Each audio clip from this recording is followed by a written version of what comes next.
नेहा के जीवन की मुश्किलें जैसे खत्म होने का नाम ही नहीं ले रही थी। हर बार जब उसे लगता कि अब सब ठीक हो जाएगा, तभी किस्मत कोई नया खेल खेल देती। इस बार भी कुछ ऐसा ही हुआ। घर की चौखट पर खड़ी नेहा के मन में दो ही सवाल गूंज रहे थे। क्या वह इस घर की दहलीज में कदम रखे या फिर हमेशा हमेशा के लिए इस घर और यहाँ के लोगों से दूर चली जाए? उसके दिल की धड़कनें तेज थीं, आंखों में आंसू थे और चेहरे पर दर्द साफ झलक रहा था। इसी बीच सामने आया एक ऐसा सच जिसने नेहा की जिंदगी को हिलाकर रख दिया। बेबी त्रिपाठी, जो हमेशा मीठी मीठी बातें करके सबका दिल जीत लेती थी, दरअसल उसके खिलाफ बहुत बड़ा षड्यंत्र रच रही थी। उसने पंकज के साथ मिलकर नेहा को किडनैप करवा लिया था।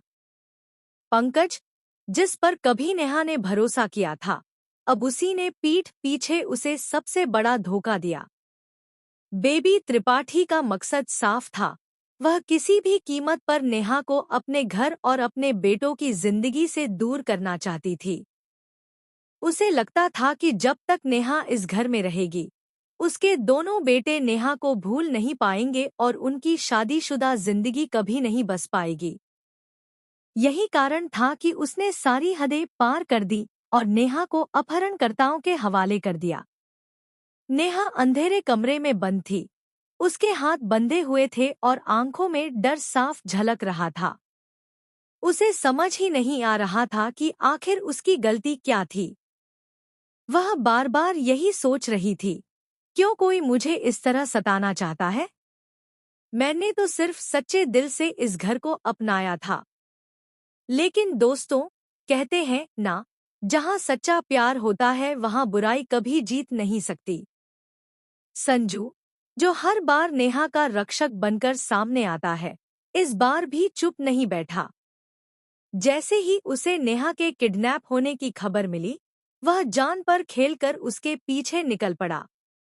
अंधेरी रात, सुनसान सड़कें और चारों तरफ खामोशी। लेकिन संजू का इरादा पक्का था। उसे किसी भी हाल में नेहा को बचाना था। किडनैपर्स के अड्डे पर पहुंचकर संजू ने जिस बहादुरी से मुकाबला किया, वह देखने लायक था। एक एक कर उसने उन गुंडों को धराशायी कर दिया। नेहा की आंखों में डर की जगह उम्मीद की किरण जाग उठी। जब उसने संजू को सामने देखा तो उसकी आंखों से आंसू बह निकले।